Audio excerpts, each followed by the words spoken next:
Bismillahirrahmanirrahim. Alhamdulillah nahmaduhu wa nasta'inuhu wa nastaghfiruh. Wa na'udzu billahi min syururi anfusina wa min sayyiati a'malina. May yahdihillahu fala mudilla lahu wa may yudlil fala hadiya lahu. Asyhadu an la ilaha illallah wahdahu la syarika lah wa asyhadu anna Muhammadan abduhu wa rasuluh la nabiyya ba'dah.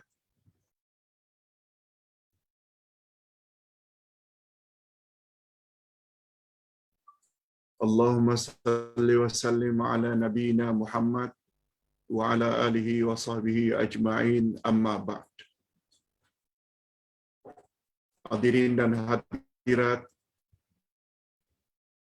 serta para pemirsa yang saya hormati, Assalamualaikum warahmatullahi wabarakatuh. Alhamdulillah, kita bersyukur kehadirat Allah Azza wa Jalla.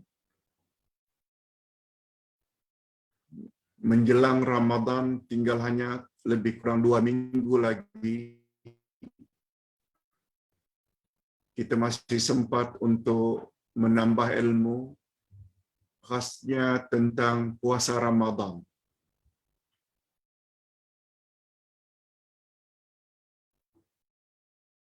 Rupanya puasa Ramadan ini mampu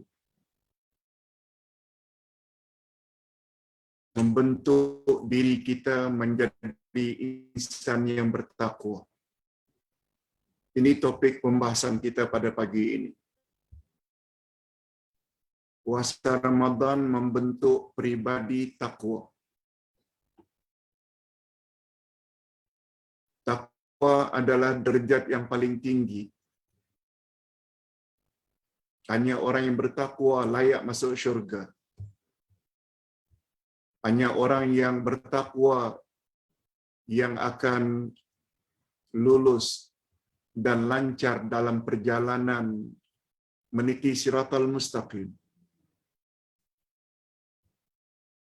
Perkara ini sudah kita perkatakan senantiasa dan selalu.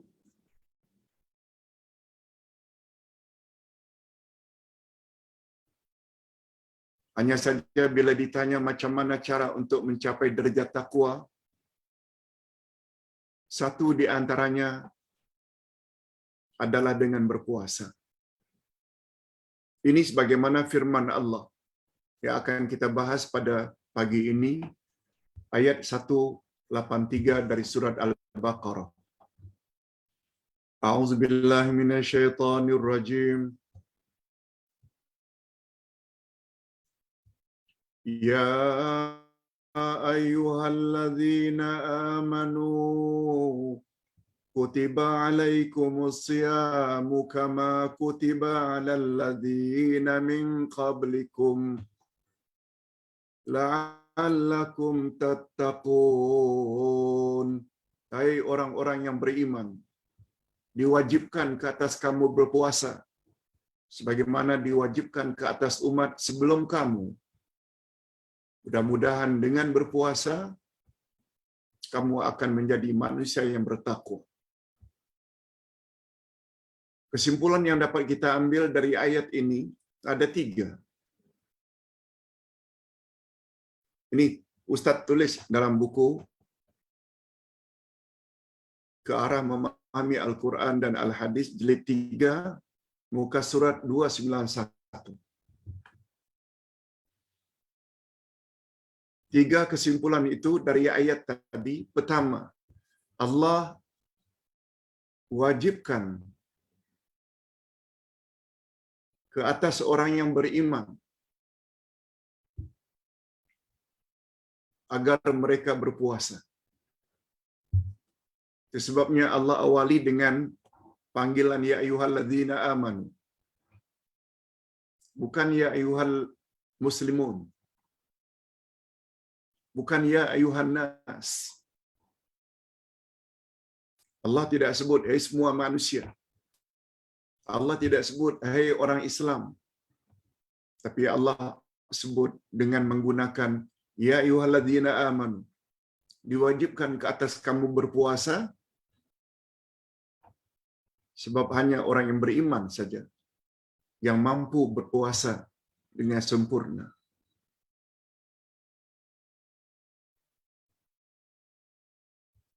Yang kedua,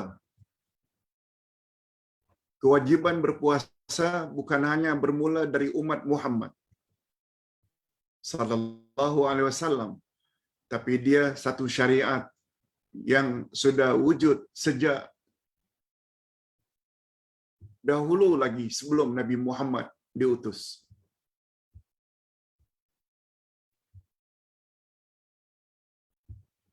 Itu sebabnya ayat berbunyi diwajibkan ke atas kamu berpuasa sebagaimana telah diwajibkan ke atas umat sebelum kamu. Dan yang ketiga, la'allakum tattaqun. Dengan berpuasa mudah-mudahan kamu.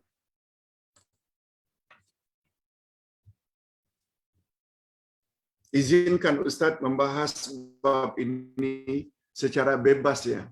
Kita tidak baca.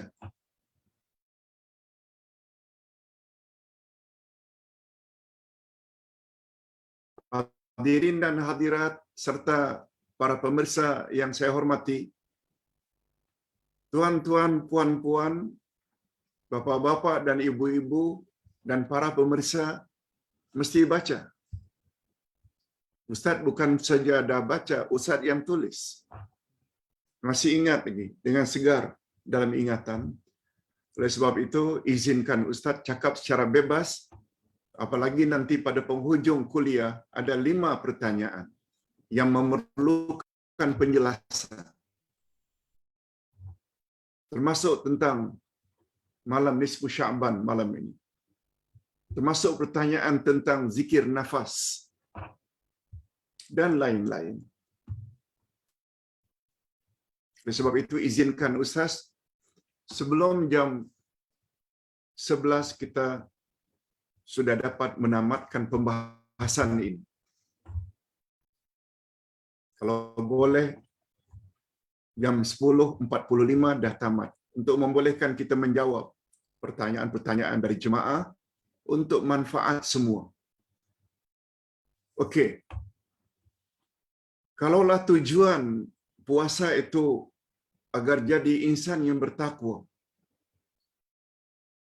mengapa kita masih belum lagi jadi insan yang bertakwa? Padahal sudah berpuluh-puluh kali Ramadan kita lalui. Mengapa tidak takwa juga?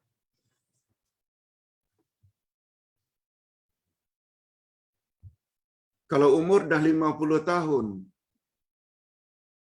bermulanya wajib berpuasa umur taruhlah 15.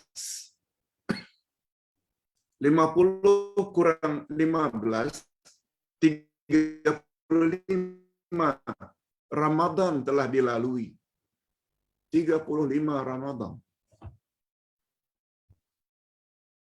Belum lagi umur 60. 45, dah 55 kali Ramadan dilalui. Mengapa tidak takwa? Mesti ada masalah.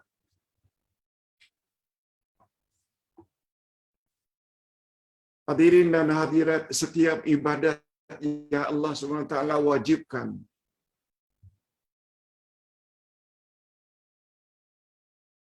semuanya ada faedah untuk pembentukan akhlak dan jati diri.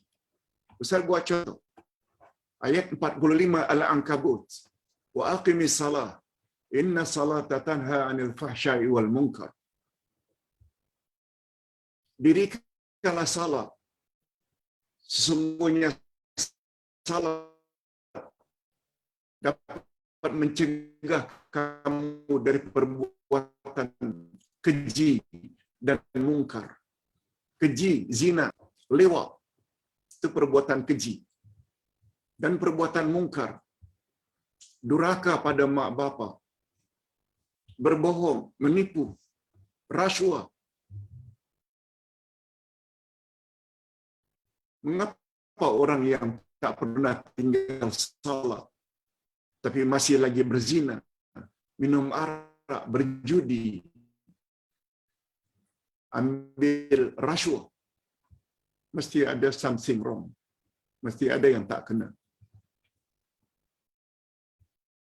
Naik haji, al-hajjul mabrur laisa lahu jaza illa al-jannah. Haji yang mabrur, balasannya tidak lain kecuali syurga. Mabrur. Bila baik haji, bila balik umrah, bila balik haji, dia daripada sebelum pergi haji atau sebelum. Mengapa balik haji, balik umrah? Macam itu juga, tak ada apa-apa perubahan. Hajinya tidak memberi kesan, memperbaiki diri.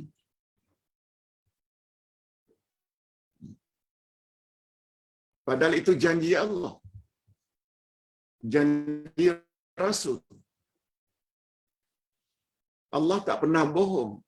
Rasul tak pernah bohong.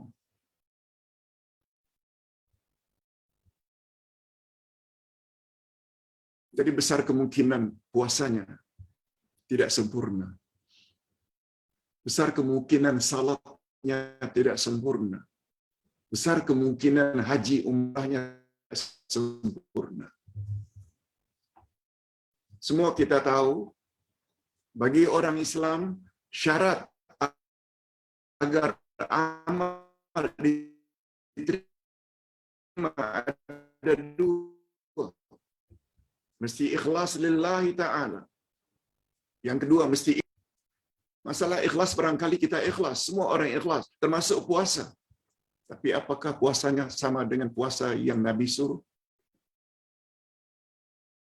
Padahal Nabi pernah menyebut berapa banyak orang yang berpuasa yang tak dapat apa-apa puasanya kecuali lapar dan dahaga saja. Padahal Nabi menyebut yang dikatakan puasa bukan sekedar menahan makan dan minum, tapi juga mesti menahan dari ucapan kotor, juga menahan dari perbuatan-perbuatan tak senonoh. Berapa banyak orang-orang yang berpuasa pergi untuk beli berbuka puasa di pasar Ramadan, dengannya pakai t-shirt wanitanya, ketat, tanpa tudung. Bukankah dia telah buat perkara tak senonoh?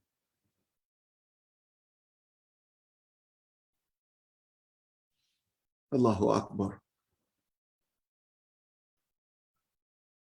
Oleh sebab itu, berikut ini Ustaz akan jelaskan macam mana untuk mendapatkan puasa yang sempurna. Tidak cukup sekedar jaga rukun dan syaratnya. Tak cukup. Kita juga mesti jaga adab-adabnya. Adab-adab yang berpuasa.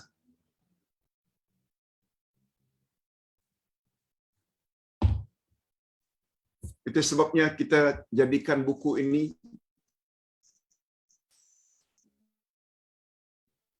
sebagai salah satu kitab yang akan kita bahas menjelang Ramadan, yaitu Smart Ramadan. Puasa Ramadan sempurna dan berkesan.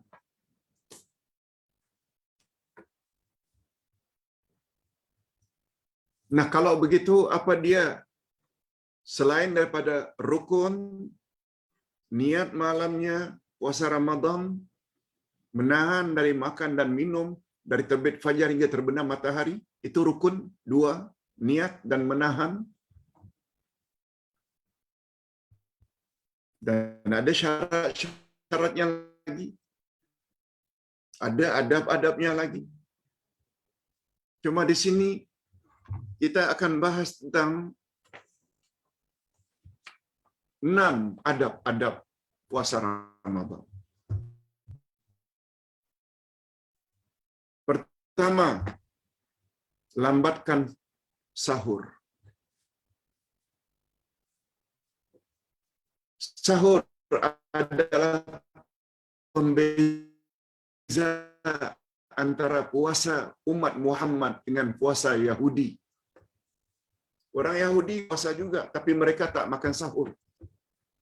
Walaupun hukumnya sunat, tapi itu ada. Besar fadilat sahur. Sabda Nabi, tasaharu fa inna fi sahuri barakah. Makan sahurlah kamu, sebab makan sahur itu banyak mengandung berkat. Inna Allah wa malaikatahu yusalluna 'alal mutasahirin. Sesungguhnya Allah dan para malaikat di langit berselawat ke atas orang-orang yang makan sahur. Cuma sahur Nabi lambatkan dekat dengan azan subuh.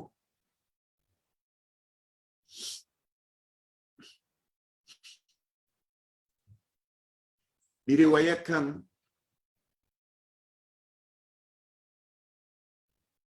sahurnya Nabi mulanya sahur Nabi dengan azan subuh lebih kurang membaca ayat Al-Quran 50 ayat. 50 ayat. Kalau 50 ayat kita boleh baca dalam 20 minit. Kalau hari ini subuh jam 6.17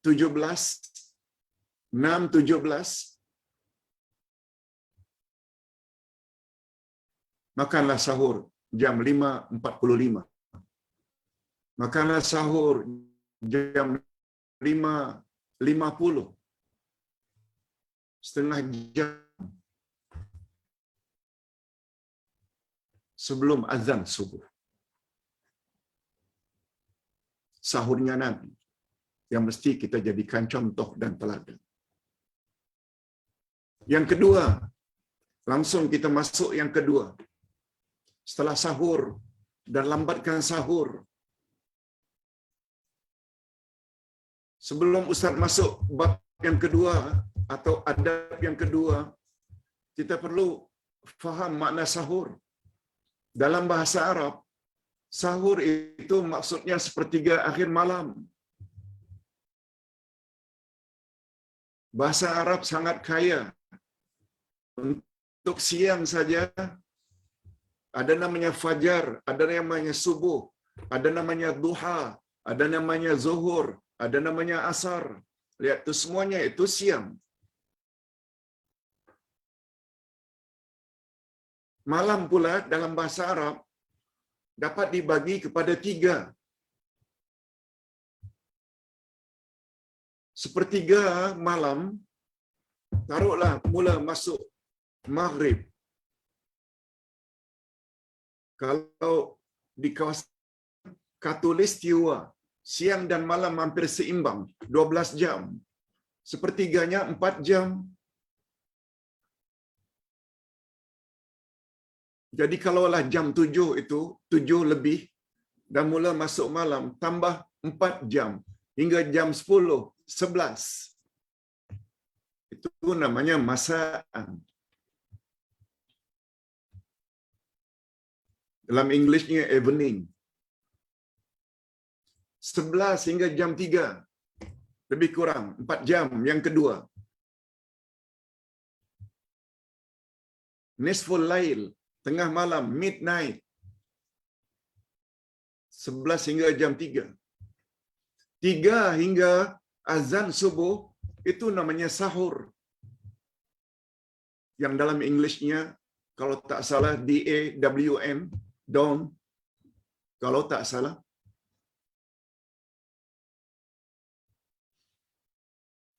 Arab dengan English lebih dekat berbanding Arab Melayu.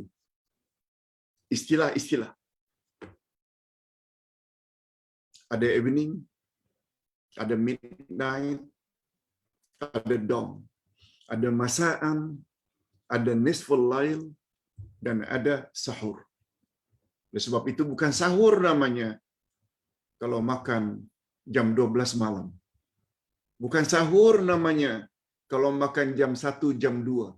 Sebab belum lagi masuk kawasan sahur. Sahur bermula dari jam 3.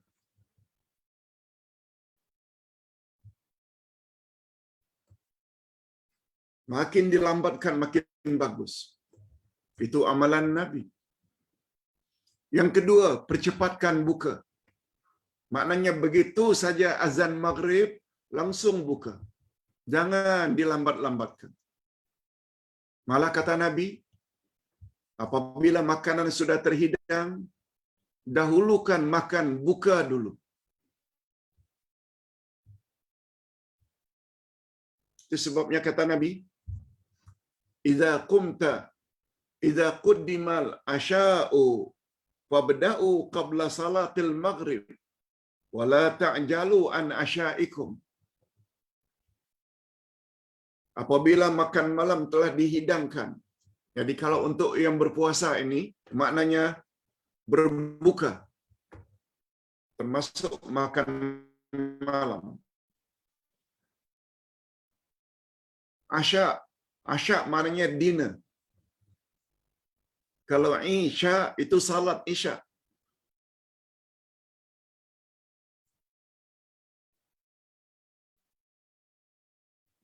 Apabila makanan sudah terhidang, dahulukan makan malam daripada salat maghrib. Wala ta'jalu an asyaikum. Jangan tergesa-gesa ketika makan malam itu atau berbuka. Jangan gopo-gapa. Makan dengan tenang. Ustaz tidak katakan salah bila kita berbuka dengan sekedar minum air atau memakan beberapa biji kurma atau lambuk. Kemudian kita salat, setelah itu baru makan besar, yaitu makan malam. Tidak ada salah. Tapi ambil kira ucapan Nabi ini. Itu yang dimaksudkan percepatkan buka.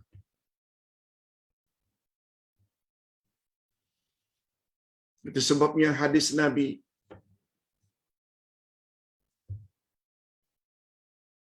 ma zalat ummati bi khair.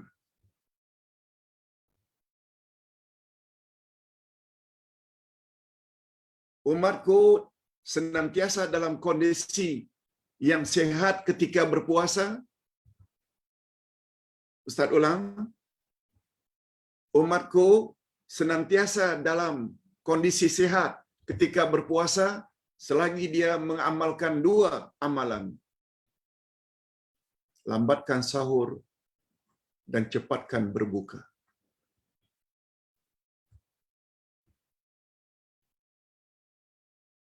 Ma'ajjalu as-sahur,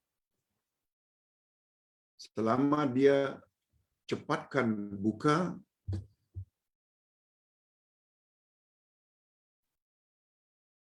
dan dia lambatkan sahur. Umatku senantiasa dalam kondisi yang baik kesehatannya selagi dia lambatkan sahurnya dan dia cepatkan buka. Ingat, itu hadis Nabi sallallahu alaihi wasallam. Ini namanya adab-adab. Yang ketiga, menjauhkan diri dari perkara-perkara yang bercanggah dengan maksud puasa.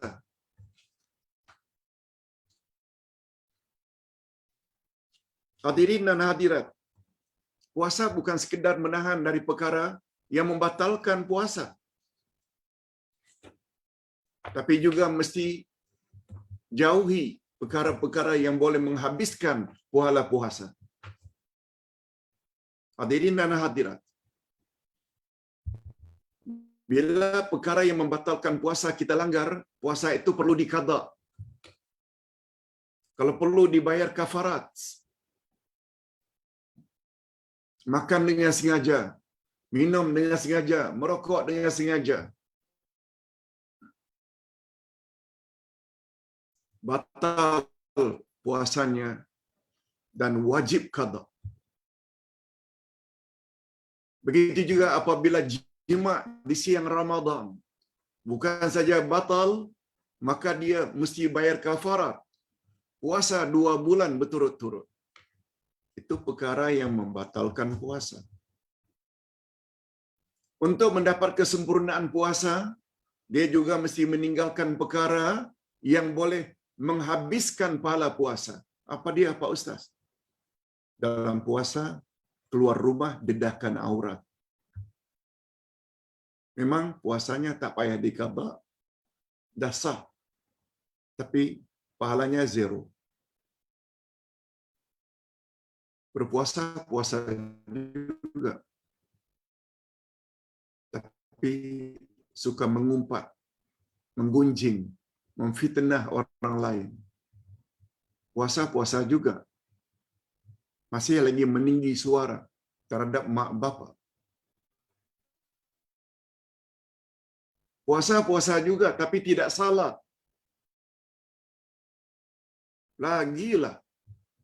Sebab tidak salat itu adalah dosa. Tanpa uzur. Malah ada yang berpuasa masih lagi tikam nombor ekor. Zero.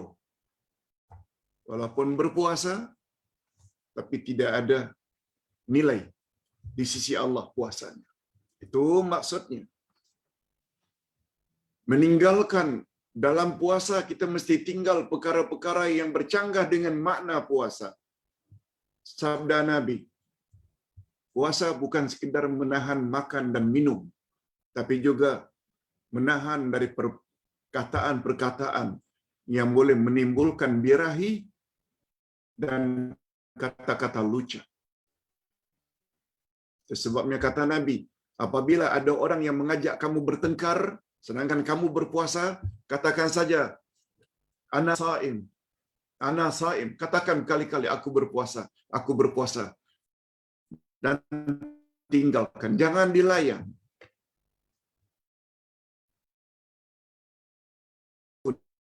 Puasanya Nabi. Membentuk jati diri menjadi orang yang bertakwa. Yang keempat, banyak-banyaklah bersedekah, memberi makan orang lain, lebih-lebih lagi orang yang berpuasa, lebih-lebih lagi anak yatim, lebih-lebih lagi anak-anak tahfiz. Beri mereka makan. Sebab Nabi sallallahu alaihi wasallam bersabda, "Afdalus sadaqah sadaqatu fi Ramadan." Sedekah yang paling afdal adalah sedekah dalam bulan Ramadan.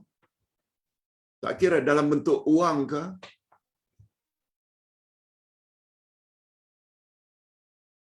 tak kira dalam bentuk makan, minum ke, futur ke, jangan lupa sama dengan sedekah di luar Ramadan.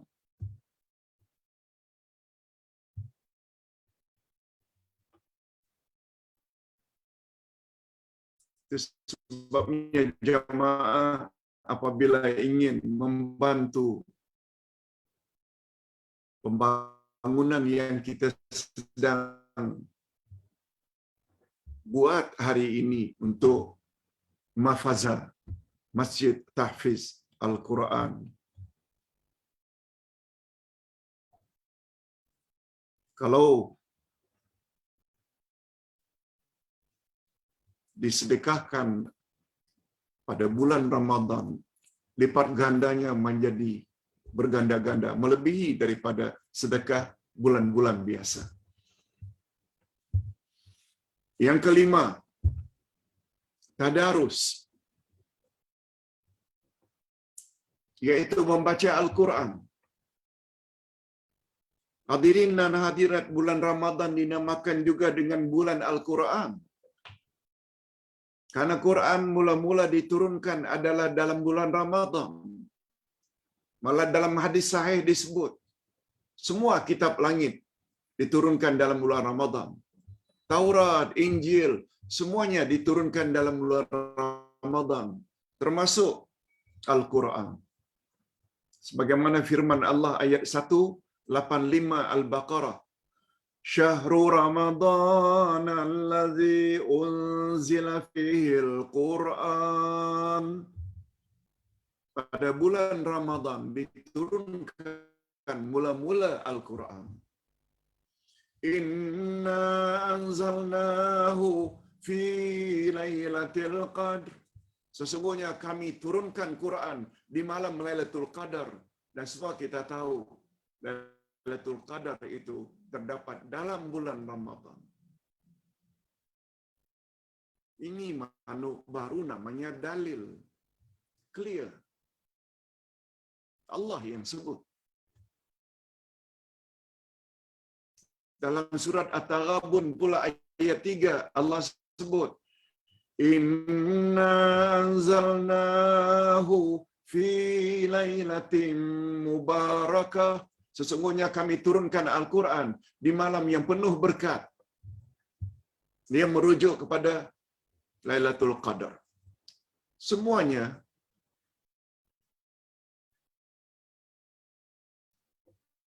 membawa makna Quran diturunkan dalam bulan Ramadan.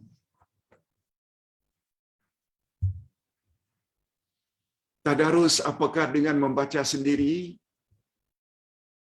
atau membaca Al-Quran secara berjamaah, buat lingkaran, satu membaca yang lain mendengar, itu dulu secara tradisi. Atau di zaman moden ini karena tidak dapat bersama secara crowd, ramai-ramai, duduk berdekat-dekatan, jaga SOP, boleh melalui Zoom.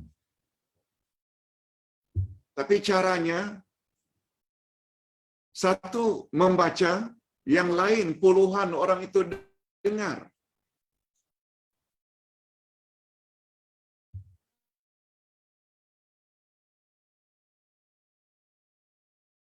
Bukan dengan tadarus A baca satu juz, B satu juz, C satu juz. No, bukan itu caranya. Di awal, sama ada kita baca yang lain dengar, atau yang lain baca kita dengar, semuanya bila khatam dalam sebulan. Cara demikian kita telah dapat atau sudah khatam Al-Quran. Tidak semestinya baca, tapi dengar. Semak bacaan kawan-kawan yang lain. Semak. Sebab Allah Subhanahu wa taala berfirman, wa idza quri'a al-Qur'an fastami'u lahu wa ansitu la'allakum turhamun. Apabila Quran dibaca oleh orang lain, hendaklah kamu dengar dan diam. Mudah-mudahan kamu mendapat rahmat.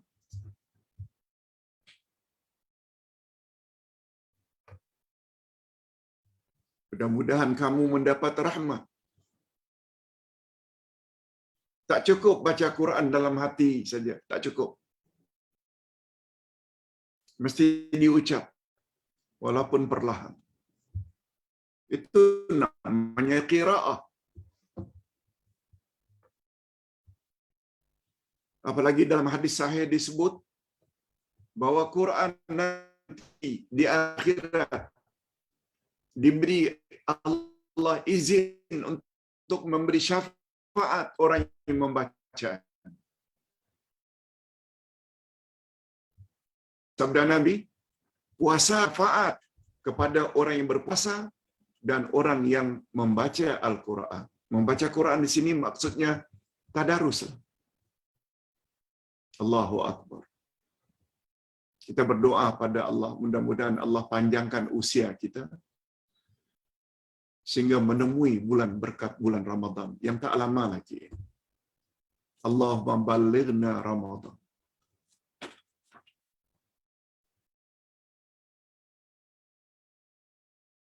Allahumma sallim Ramadan lana wa sallim na fi Ramadan. Ya Allah, selamatkanlah Ramadan untuk kami. Mana jangan terjadi huru-hara, banjir dan sebagainya. Selamatkanlah Ramadan untuk kami dan selamatkanlah kami dalam bulan Ramadan. Beri kami kesehatan, beri kami kekuatan. Itu maksud.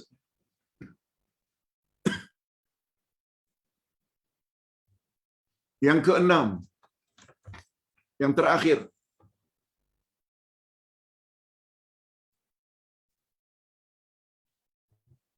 kita hendaklah mempertingkat ibadat pada 10 Ramadan terakhir. Termasuk ada. Kalau dulu-dulu, bila dah dekat Hari Raya Idul Fitri, orang yang biasanya tarawih sudah tak tarawih lagi. Karena apa? Sibuk mempersiapkan kuih-muih untuk Hari Raya. Sikap itu sangat salah. Tidak salah bergembira menghadapi Idul Fitri. Tapi orang-orang yang faham akan kelebihan Ramadan, mereka justru sedih.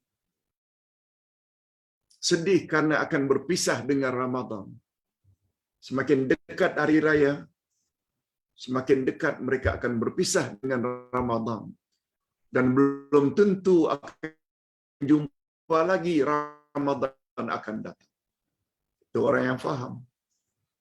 Tapi sebaliknya, orang yang tidak faham kelebihan Ramadan, sesak nafas, panik bila semakin datang dekat Ramadan. Terbayang bulan lapar, bulan dahaga, bulan segala-gala tak boleh. Itu orang yang jahil tentang kelebihan Ramadan. Bila akan berakhir Ramadan pula, oh happy, karena dekat berakhir dengan puasa. Orang yang sangat happy bila akan datang Ramadan, sangat mengharapkan dan akan sedih bila Ramadan akan berakhir. Oleh sebab itu Nabi Muhammad sallallahu alaihi wasallam galakkan sangat supaya 10 Ramadan dibangkit ahli keluarganya. Sebagaimana kata-kata Aisyah radhiyallahu anha, orang yang paling dekat dengan baginda, kana Rasulullah sallallahu alaihi wasallam idza dakhala al-ushr al-awakhir ahya al-layali wa qaza ahlahu wa shadda mi'zara.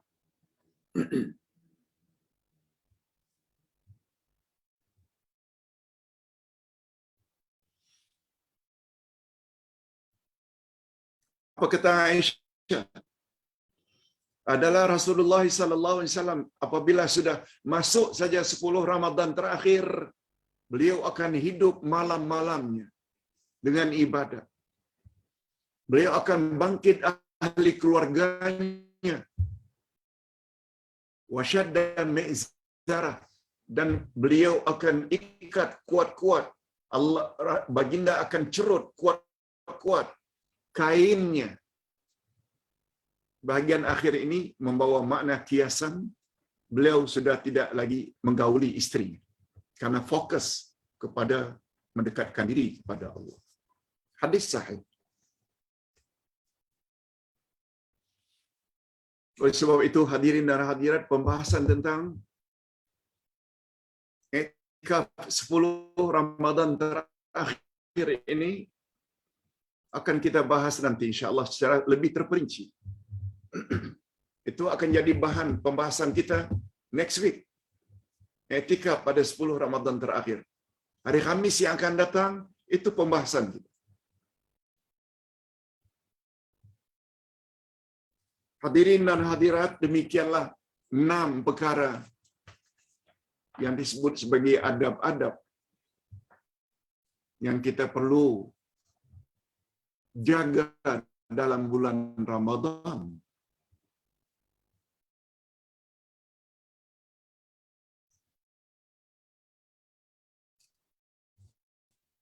Adapun kesimpulannya ada 4.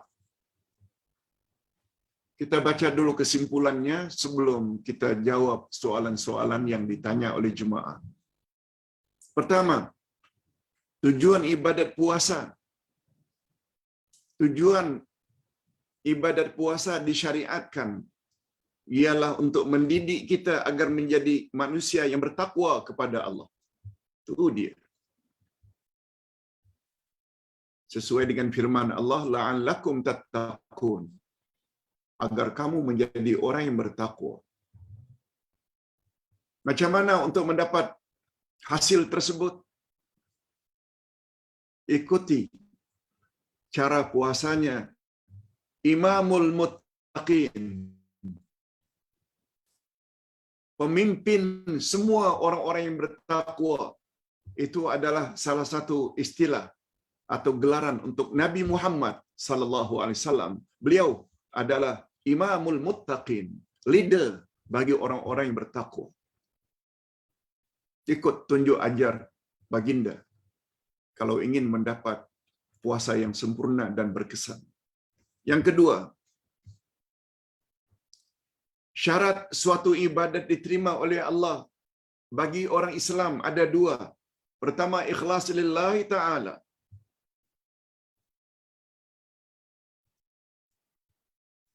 Boleh dikatakan tidak ada orang yang berpuasa tidak ikhlas.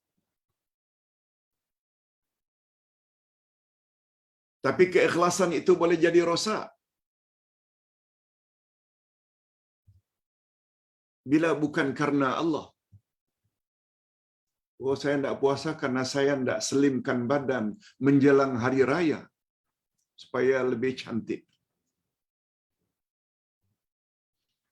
Oh, saya ingin puasa supaya saya lebih sehat. Begitu kata dokter. Jangan. Walaupun ada tujuan tersebut.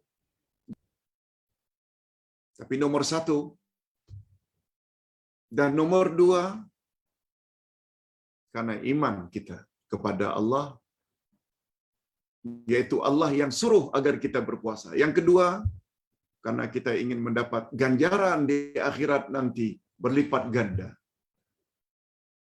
Apa dalil Ustaz cakap begitu? Hadis sahih riwayat Imam Bukhari.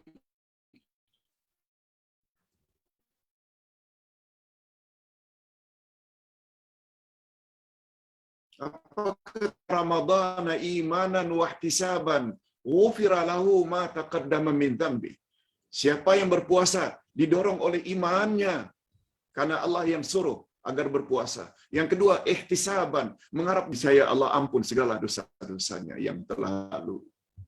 Yes, utamakan itu dulu motifnya. Tentang berpuasa badan akan jadi sehat, dan dengan berpuasa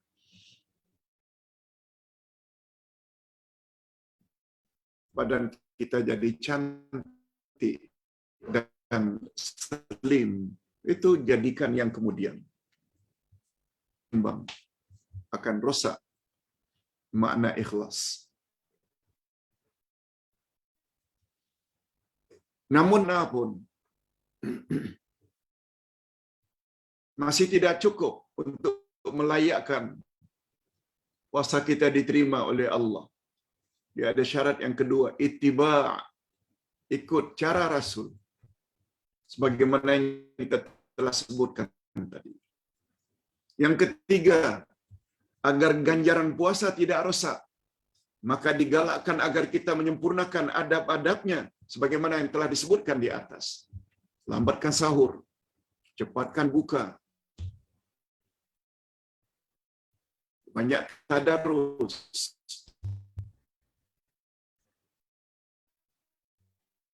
banyak bersedekah, dan lain-lain. Yang keempat, diharapkan semoga dengan menjaga adab-adab puasa di atas, niscaya Allah Subhanahu Wa Taala akan menghapuskan dosa-dosa kecilnya yang terlanjur dilakukan dalam bulan berpuasa, dalam bulan puasa. Mudah-mudahan Allah Subhanahu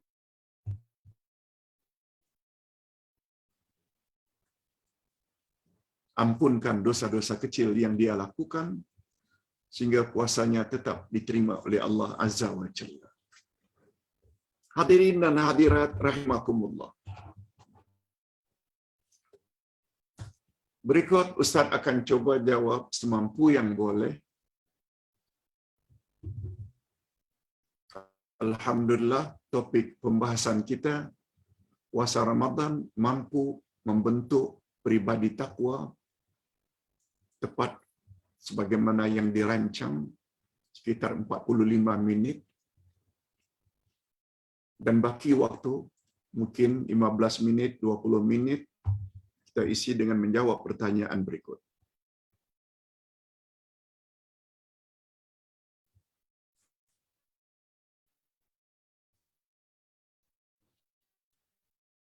Pertama sekali pertanyaan.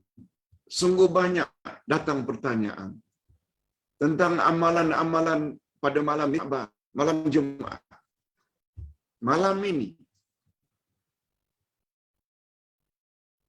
ada yang mengatakan kita perlu buat salat-salat tertentu, doa-doa tertentu,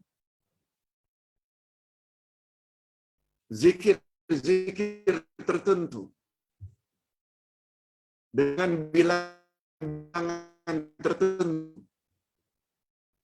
Malah ada pula yang mengatakan kita pada malam ini adalah pergantian buku lama dengan buku baru. Ada juga yang bertanya begitu. Coba dengar jawabannya.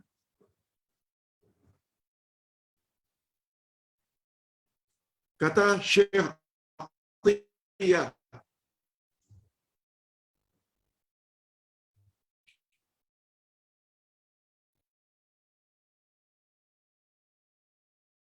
mantan mufti negeri Mesir,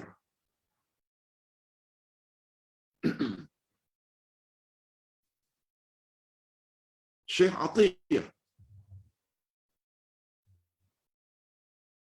bukan mufti Arab Saudi, mufti Mesir. Mufti biasanya tidak diangkat kecuali orang yang memang mahir. Dengar kata-kata beliau. Tidak ada satupun hadis yang sahih yang menyebut tentang fadilat atau kelebihan nisfu Sya'ban.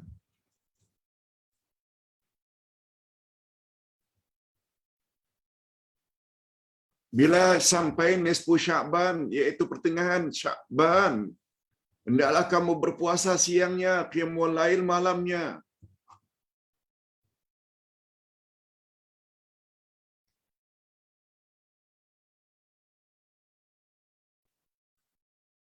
Kalaupun ada hadis sahih, pada malam nisfu Sya'ban Allah Subhanahu wa taala turun ke langit dunia, lalu berkata, siapa yang punya hajat, mintalah, aku akan kabulkan hajatnya. Siapa yang mohon ampun, minta ampunlah, aku akan kabulkan permohonan keampunannya. Tapi kita kena ingat, ada sahih yang lain, Nabi bersabda, riwayat Imam Bukhari lagi, Allah turun ke langit dunia pada sepertiga akhir malam, setiap akhir malam. Setiap akhir malam. Ini memberi isyarat Allah turun ke langit dunia bukan hanya sepertiga akhir malam nisfu Sya'ban,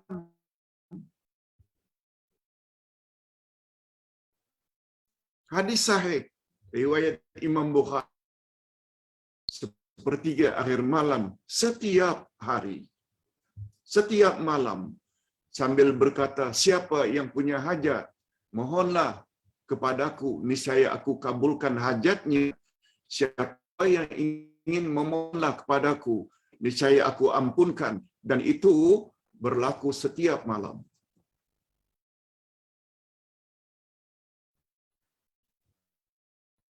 Oleh sebab itu, kata Syekh Atiyah,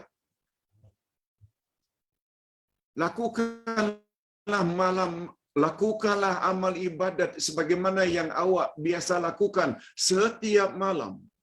Kita bangun pada waktu sahur untuk tahajud, witir, baca Quran, berdoa, sama exactly macam malam-malam yang lain.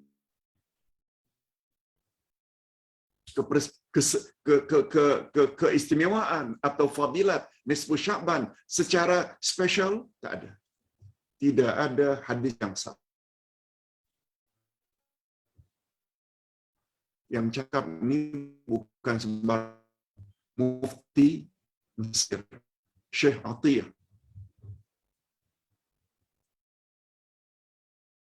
Juga sikit-sikit Wahabi. Setiap orang bercakap dengan dalil digelar Wahabi. Ketua Wahabi itu Mufti Perlis.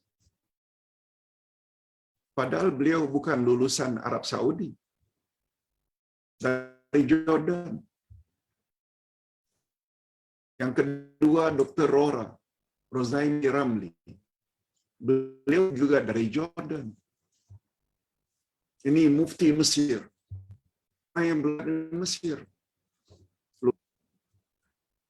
Sudah jadi tren hari ini. Bila orang cakap tentang Islam berdasarkan dalil Quran, Wahabi. Nah, faham-fahamlah.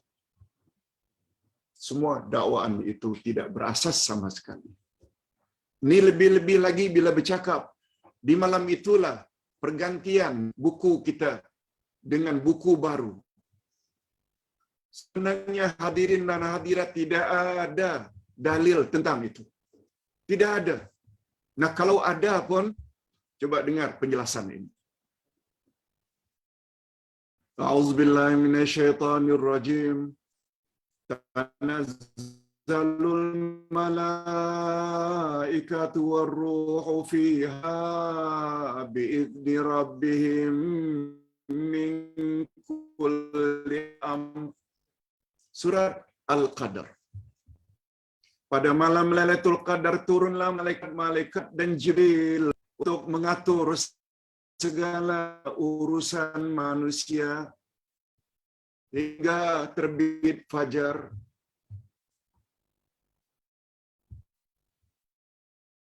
Apa makna Lailatul Qadar? Makna Al-Qadar. Pertama, kemuliaan. Lailatul Qadar maknanya malam kemuliaan. Karena ganjarannya yang berlipat ganda, melebihi daripada 1000 bulan, itu Al-Qadar. Makna Al-Qadar yang kedua sempit. Karena di malam itu terlalu ramai malaikat-malaikat yang turun ke permukaan bumi. Kalaulah malaikat itu dapat dipandang dengan mata kasar kita, tidak ada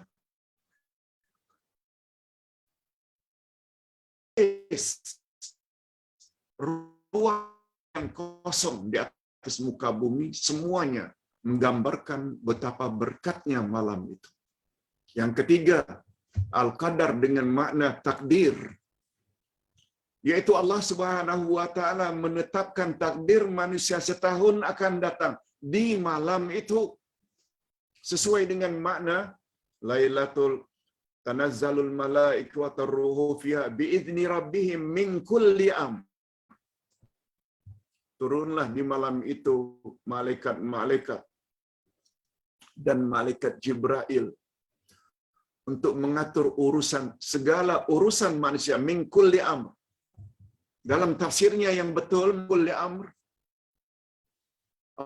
Allah Subhanahu wa taala suruh malaikat supaya tulis apa yang manusia minta di malam itu, agar rumah tangganya harmoni, agar rumah tangga anak-anaknya harmoni, agar anak cucunya jadi anak-anak yang saleh dan salihah, agar mendapat husnul khatimah, agar mendapat diberi petunjuk jalan yang lurus. Minta. Segala permintaan itu akan ditulis oleh malaikat sesuai dengan apa yang kita minta. Itu sebabnya 10 Ramadan terakhir, Lailatul Qadar, dia berlaku pada 10 Ramadan yang terakhir. Bila kita minta di malam itu, ditulis oleh malaikat, itulah gambaran takdir kita setahun mendatang. Itu sebabnya penulisan takdir ini ada namanya takdir azali, ada namanya takdir sanawi, takdir tahunan, ada namanya takdir amali, ada takdir yaumi, harian. Sila baca buku Islam itu. Jadi penulisan takdir bukan saja takdir azali sebelum langit dan bumi dicipta. 50.000 tahun sebelum Allah mencipta langit dan bumi, Allah telah arahkan qalam supaya tulis. Itu namanya takdir azali. Takdir sanawi, yaitu Allah suruh malaikat tulis takdir manusia berkenaan setahun mendatang. Dia akan hidupkah, dia akan panjang umurkah, dia akan sihatkah, dia akan sakitkah, dia akan diserang oleh COVID-19 kah? Semua yang kita minta ditulis. Itulah gambaran, namanya buku baru. Bukan penetapan itu di malam nisfu Sya'ban. Ustaz kira untuk soalan itu cukuplah. Biar jadi pengajaran bagi umat Islam yang ingin beribadah sangat melakukan amal ibadat tertentu di malam ini, padahal ia tidak datang dari Nabi. Ini tidak bermakna Ustaz menghalang mengamalkan amal macam malam-malam biasa. Nah, kalau tidak biasa pun, mula malam ini biasakan. Dan malam esok buat lagi, buat istiqamah. Ingat pandangan Mufti Mesir, Syekh Atiyah. Tidak satu hadis sahih yang menyebut tentang fadilat atau keistimewaan nisfu Sya'ban. Ustaz sudah sebut semalam, kalaupun ada kelebihan bahwa bulan ini ada bulan yang paling hampir dengan bulan Ramadan. Yes. Kalau ada pun kelebihan, Nabi banyak buat puasa sunat di bulan Sya'ban, melebihi puasa sunat yang baginda buat di bulan-bulan yang lain. Itu saja. Okey. Yang kedua, kita berpindah kepada zikir nafas. Allahu Akbar. Ustaz dengar video lebih kurang 50 minit supaya jangan tersalah jawab. Pendakwah tersebut mengatakan zikir nafas ni Allahu hu.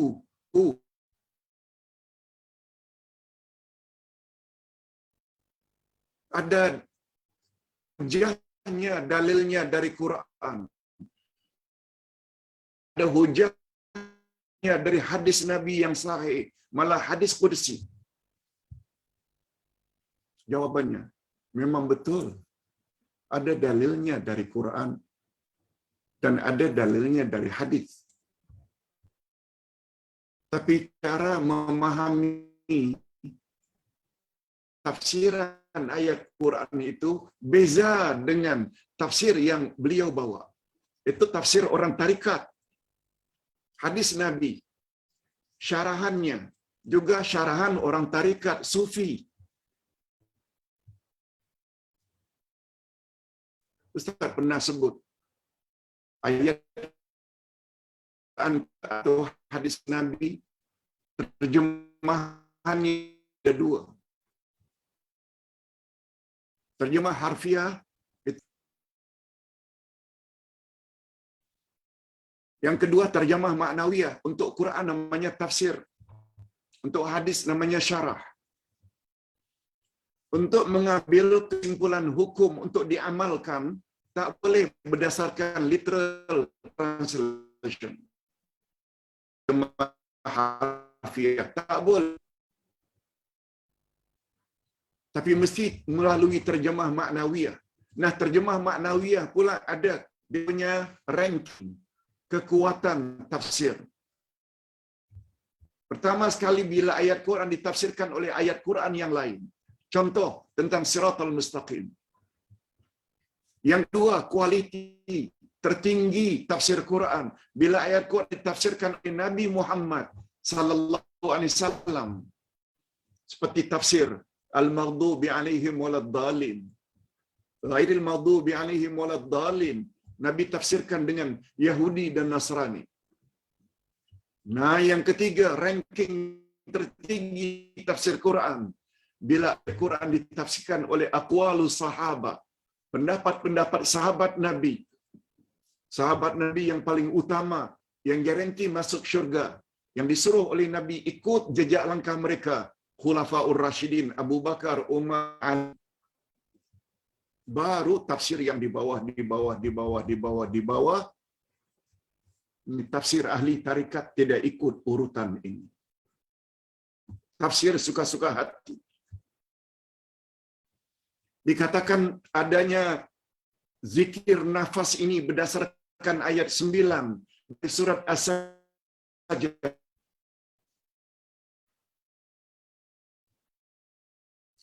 Anafagha fihi min ruhihi wa ja'ala lakumus samara wal afida qalilan ma tashkurun. Betul? Allah masukkan Adam fihi min ruhihi, daripada rohnya. Lalu ulama tarikat katakan daripada roh Allah. Padahal ulama Ahlus Sunnah wal Jamaah menafsirkan. Begitu juga siran Nabi dan para sahabat. Adalah roh ciptaan Allah.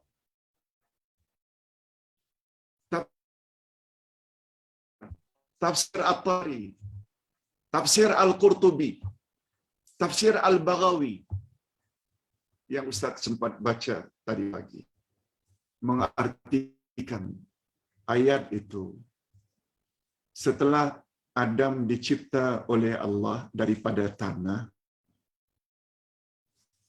lalu Allah Ta'ala masukkan roh ke dalam jasad Adam sehingga dia hidup.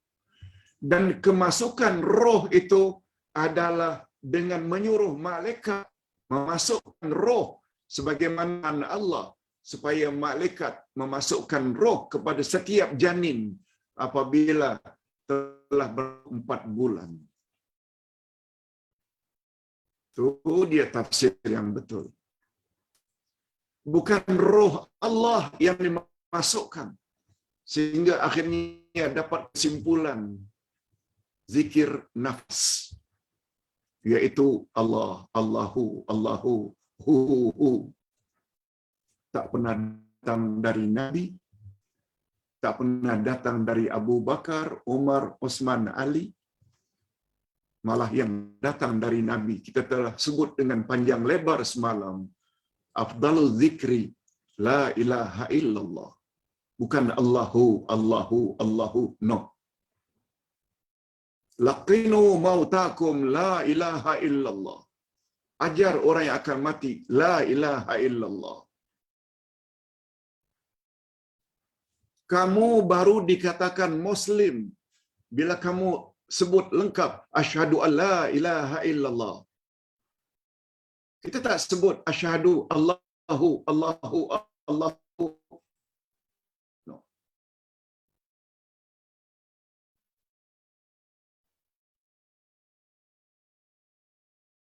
Itu tidak dilakukan oleh Nabi dan para sahabat. Hadirin dan hadirat rahimakumullah. Ustaz ingin ajak kita kenang balik apa yang Nabi pernah sebut. Umatku akan berpuak-puak menjadi 73 puak. Hanya satu saja yang layak masuk syurga. Yang lain itu semua masuk neraka. Satu saja. Ketika Nabi ditanya, siapa golongan satu?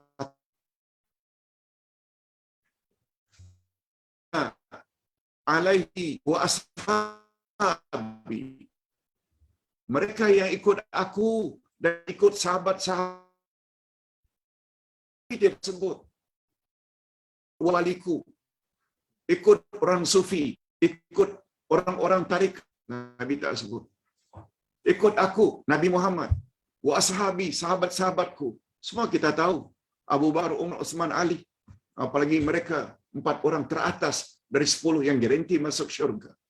Mengapa orang yang sudah garanti masuk syurga kita tak follow? Malah kita follow pula orang-orang yang tidak ada jaminan masuk syurga. Begitu juga terhadap hadis sahih digunakan oleh penceramah tersebut.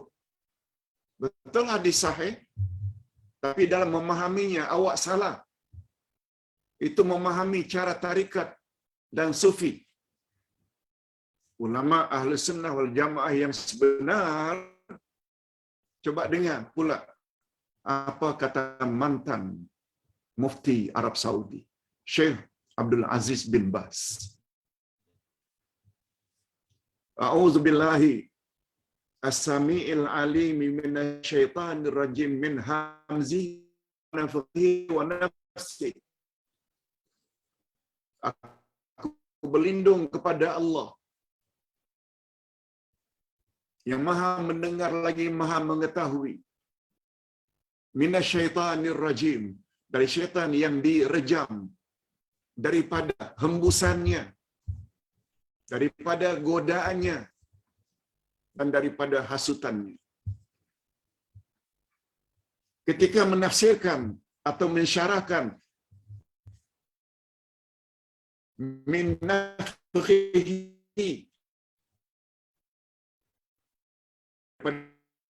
dari pusan, yaitu sirah,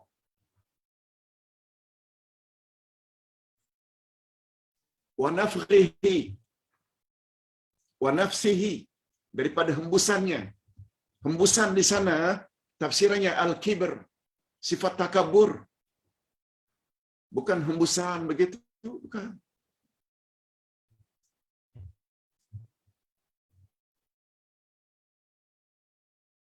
Min hamzihi wa nafkhihi wa nafsihi.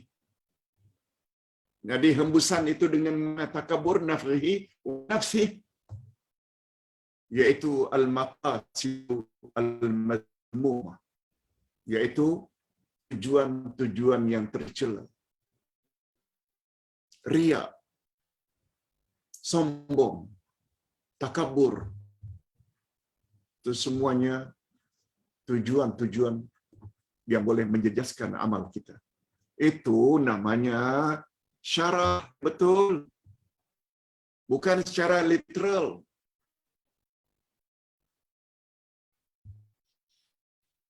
Jadi atas dasar itu, pikir panjang-panjang. Mau ikut-ikutan, mentang-mentang orang itu cakap dari Quran, tengok dulu tafsirannya. Tafsiran yang mana? Kita dah sebut tadi urutan kualiti tafsiran. Quran dengan Quran, Quran dengan hadis, Quran dengan pandangan para sahabat. Jangan tafsir Quran dengan akal semata, sebagaimana yang dilakukan oleh tafsiran orang-orang sufi dan tarikat. Itu bukan tafsiran yang muktabar. Hadirin dan hadirat rahimakumullah.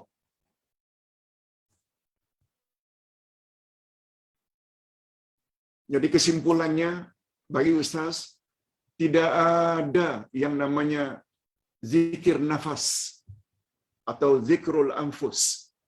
Kalau ada pun, zikir ada 3 macam. Zikrul lisan, subhanallah, walhamdulillah, lidah yang sebut. Yang kedua, zikrul qalbi, ingat dalam hati. Sebab zikron ada 2 makna, sebut dan ingat. Zikrul qalbi, hati senantiasa ingat akan titah perintah Allah. Itu namanya zikrul qalbi. Yang ketiga, zikrul amal. Zikrul amal pula kita buat suruhan-suruhan Allah.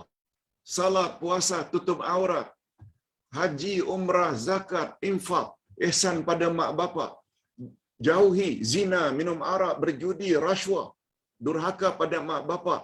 Itu namanya zikrul amal. Jadi kalau tiga jenis zikir ini kita miliki, mulut selalu menyebut, memuji Allah, subhanallah, walhamdulillah, wala ilaha illallah, Allahu akbar.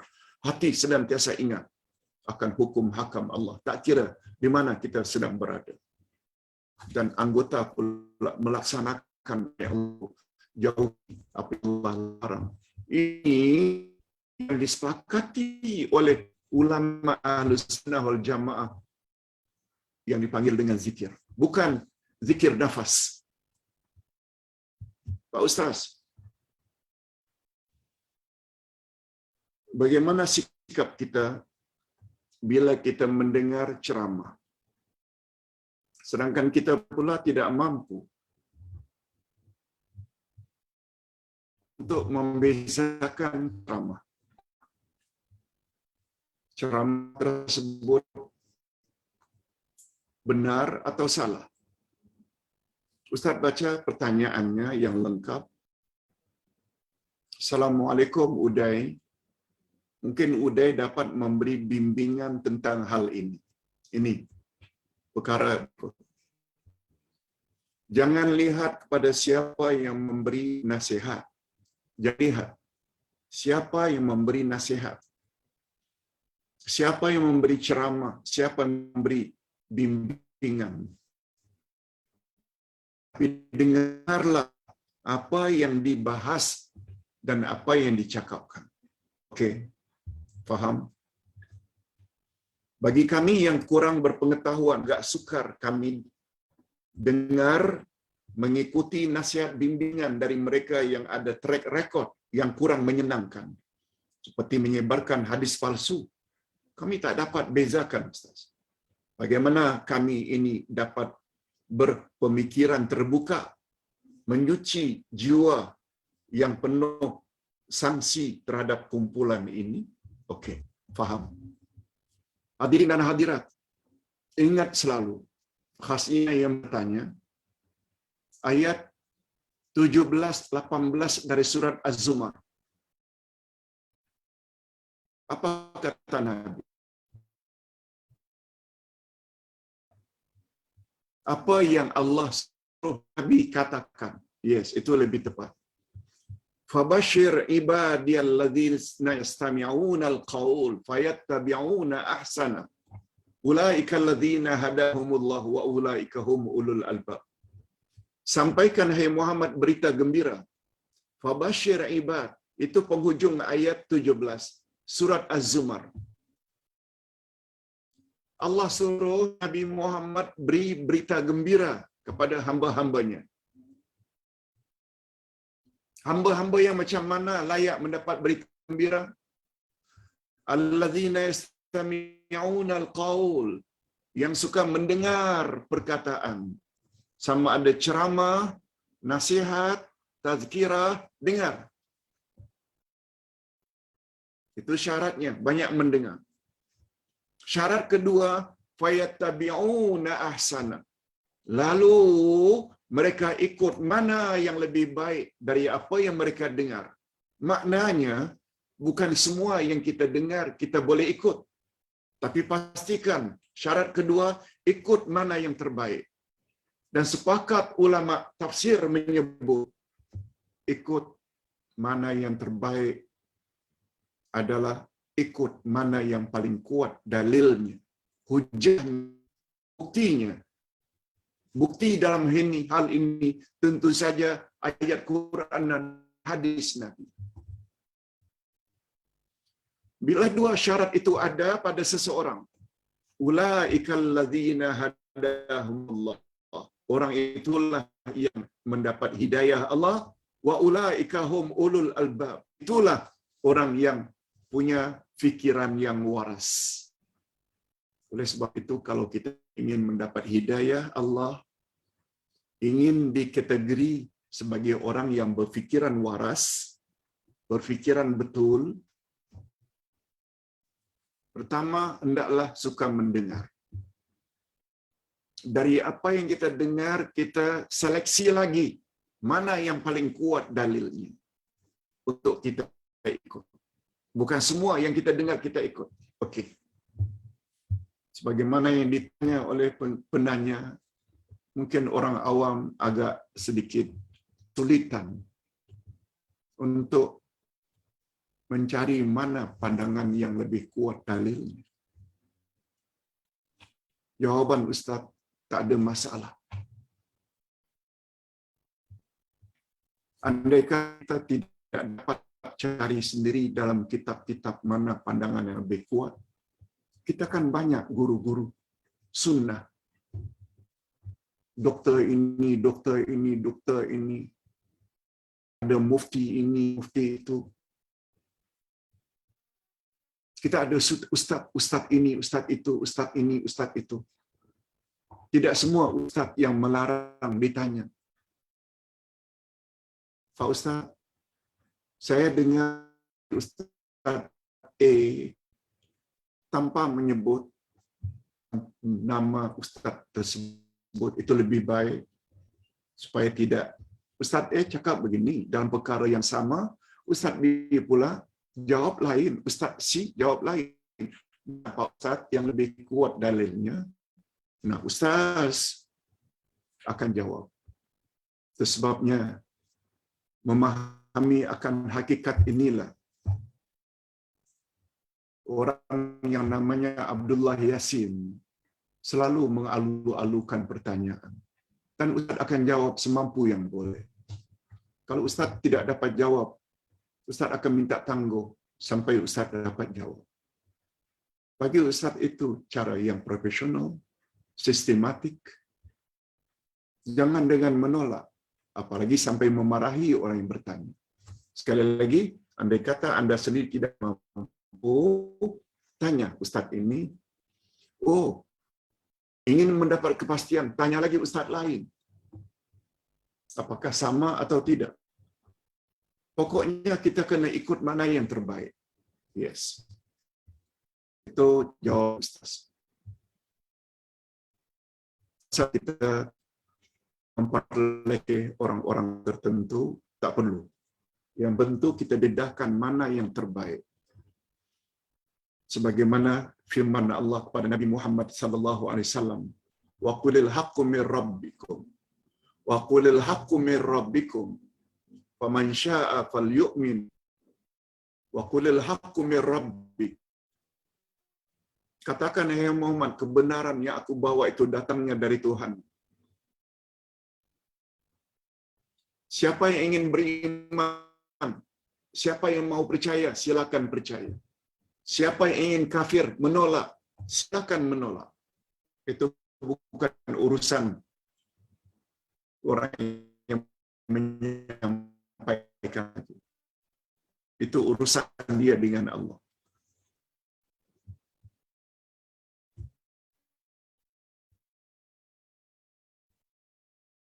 pandangan Pak Ustaz jika seseorang memanggil seorang sahabat dengan panggilan my sweet angel, my sweet angel? Mungkin ini satu pujian. Cantiknya awak macam malaikat.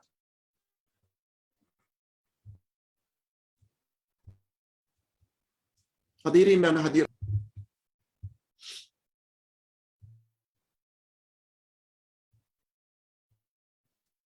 bagaimana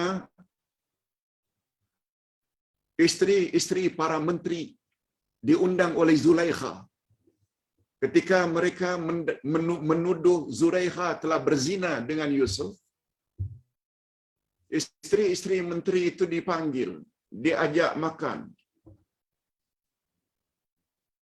Lalu Yusuf yang bekerja dengan suami Zulaikha dengan berpakaian cantik, beliau pun keluar. Setiap wanita tadi, wanita orang-orang kenamaan lah, isteri-isteri para menteri, diberi buah dan diberi pisau. Sambil memotong, tiba-tiba Yusuf keluar.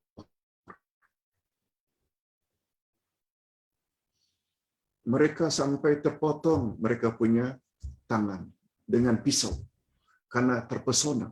Apa kata mereka? Ya Allah, ini malaikat, bukan manusia. Ini malaikat, malak.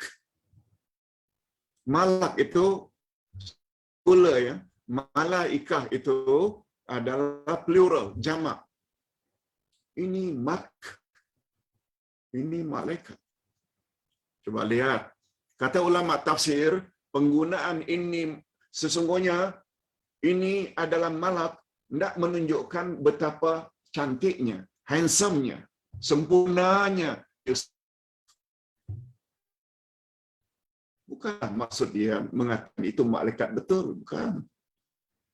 Nah, jawaban singkatnya, kalaulah kita ingin menyebut seseorang itu dia kawan kita, dia cantik pula, sampai kita panggil my sweet angel, bagi Ustaz, dia tergantung pada niat. Dia kata ingin menyanjungnya, memujinya, tak ada salah. Tak ada salah. Wallahu a'lam. Itu pandangan Ustaz. Ingat, innamal a'malu binniyat. Sesungguhnya amal itu di sisi Allah berdasarkan niat. Oh, satu lagi pertanyaan. Betulkah Pak Ustaz, ada doa tolak bala yang kita patut baca pada setiap hari Selasa?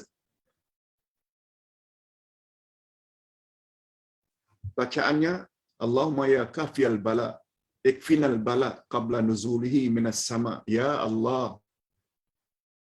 Doa pertama dibaca 3 kali, kemudian ya Allah 7 kali setiap hari Selasa.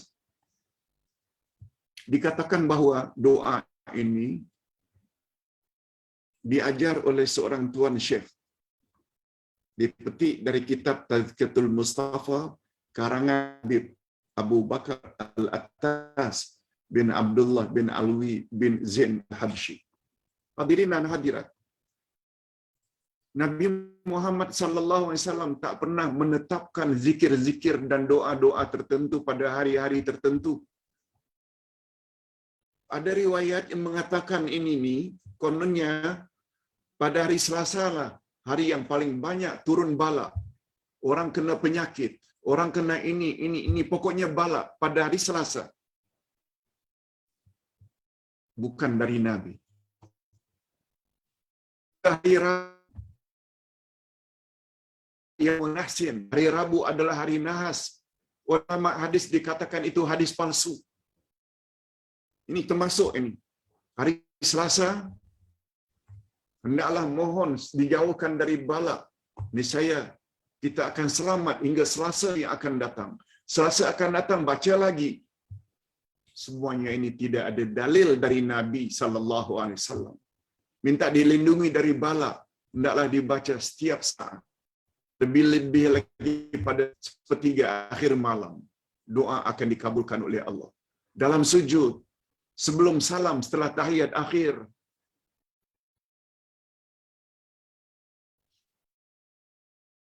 Rupanya ada 6 pertanyaan. Pertanyaan yang terakhir, Pak Ustaz, saya selalu was-was. Adakah salat malam dalam Ramadan setelah buat tarawih 11 rakaat bersama witir? Hadirin dan hadirat, Nabi tidak pernah guna istilah witir. Maaf, Nabi tidak pernah gunakan istilah tarawih. Yang Nabi gunakan qiyam Ramadan. Oleh sebab itu, bila kita ingin buat salat sunat tarawih, kita niat sengaja aku buat qiyam Ramadan juga boleh. Sebab tarawih itu diambil dari kata rehat, yang dipanggil juga dengan makna salat relax. Tarawih dari kata rih. Rih itu angin. Ada juga yang membawa kepada makna kentut. Bukan itu. Tapi makan angin. Ambil angin.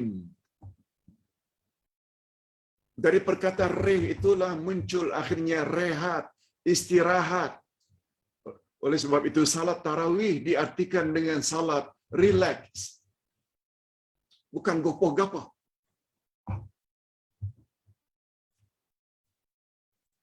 Nabi Muhammad sallallahu alaihi wasallam melakukan qiyamul lail sama ada dalam Ramadan atau di luar Ramadan 11 rakaat. Ada riwayat 13 rakaat. Yang menambah rakaat ini adalah Umar bin Khattab, menjadi 20 tarawih dengan 3 witir. Oleh sebab itu, jangan jadi kebalahan dalam hidup. Setiap terbilangan rakaat tarawih. Yang mengatakan 20 dan 3 ini bid'ah. Masjidil Haram, Masjid Nabawi, Mekah dan Madinah 23 rakaat.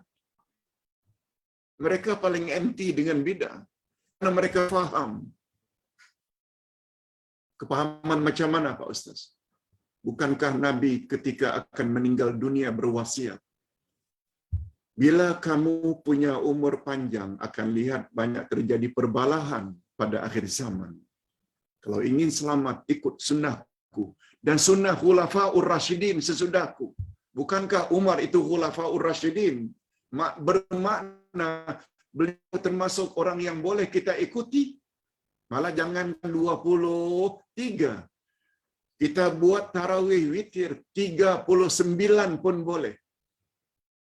30 dan 3. Maaf, 36 dan 3. Jadi 39. Mengapa boleh Pak Ustaz? Sebab itu Osman ibnu Affan yang buat. Osman ibnu Affan juga khulafaur rasyidin. Sampai begitu pemahaman. Cuma kalau boleh jangan kurang daripada 11 lah. 8 tarawih, 3 witir. Itu yang dilakukan oleh Nabi sallallahu alaihi wasallam. Tentang bacaan-bacaan mau panjang ke surahnya atau pendek, itu sesuai dengan kemampuan. Menjawab pertanyaan, Pak Ustaz, saya jadi ragu-ragu. Apakah di dalam bulan Ramadan ada qiyamul lail lagi ke? Qiyam Ramadan, tarawih witir, itulah dia qiyam Ramadan. Yang untuk malam-malam biasa di luar bulan Ramadan namanya qiyamul lail. Namun demikian, bila ingin tambah lagi, walaupun sudah selesai buat 11 rakaat atau 23. Ingin tambah lagi nanti jam 2, jam 3, boleh. Bagaimana kita biasa ikut kalau umrah pada bulan Ramadan. Jam 2 akan ada lagi qiyam. Itu 2 diimamkan oleh Imam Masjidil Haram Mekah dan Masjid Nabawi. Boleh, bukan tak boleh. Walaupun kita dah selesai melakukan tarawih dan witir, cuma ada satu panduan. La witrana fi lailah. Tidak boleh buat 2 kali witir dalam satu malam. Kalau kita dah buat witir tadi 8 dan 3 atau 20 dan 3, nanti buat hanya 2 tanpa witir lagi. Okey, ini yang dapat Ustaz jawab. Mudah-mudahan ada manfaatnya. Sila share. Ustaz bertanggungjawab dengan apa yang Ustaz jawab dalam soal jawab pagi ini. Mudah-mudahan mereka juga mendapat petunjuk dan bimbingan yang tepat, dengan tafsir ayat Quran yang tepat, dengan syarah hadis Nabi yang tepat. Bukan Ustaz yang cakap.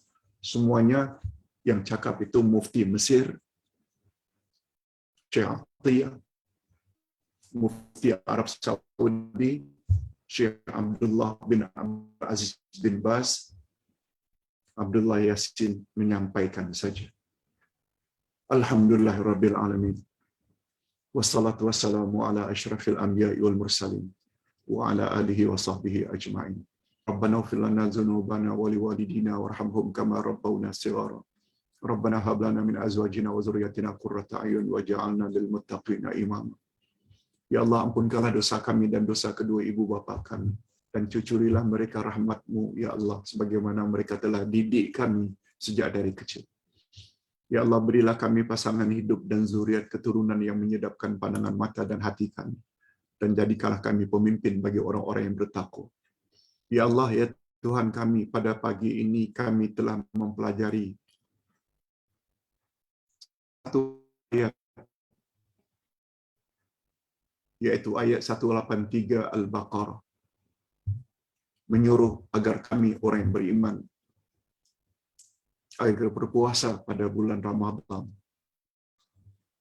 Dan dengan berpuasa diharapkan kami akan jadi insan yang bertakwa. Kami juga telah dijelaskan bahawa syarat amal diterima ada 2 bagi orang Islam. Pertama, ikhlas. Yang kedua, ikut cara Rasul. Oleh sebab itu, berilah kami, ya Allah, kekuatan untuk mengikuti cara atau kaifiat bagaimana ibadat puasa yang dilakukan oleh Rasulullah sallallahu alaihi wasallam. Selain menjaga rukun dan syarat, juga kami mesti menjaga adab-adabnya. Selain kami mesti meninggalkan perkara yang boleh membatalkan puasa, kami juga perlu meninggalkan perkara-perkara yang boleh menghabiskan pahala puasa. Allahumma balighna Ramadan. Allahumma sallim Ramadan lana wa sallimna fi Ramadan. Ya Allah, sampaikanlah umur kami, panjangkanlah umur kami sehingga dapat menemui bulan berkat bulan Ramadan. Ya Allah, selamatkanlah Ramadan untuk kami dan selamatkanlah kami. Sihatkan jasad kami, rohani kami, sehingga dapat beribadat dalam bulan Ramadan dengan lebih sempurna. Ya Allah, jadikanlah Ramadan kami kali ini menjadi Ramadan yang lebih baik daripada Ramadan-Ramadan sebelumnya. Wassallallahu ala nabiyyina Muhammad wa ala alihi wa sahbihi ajma'in. Subhana rabbika rabbil izzati amma yasifun. Wassalamun alal mursalin walhamdulillahi rabbil alamin. Subhanakallahumma wa bihamdika asyhadu an la ilaha illa anta astaghfiruka wa atubu ilaik.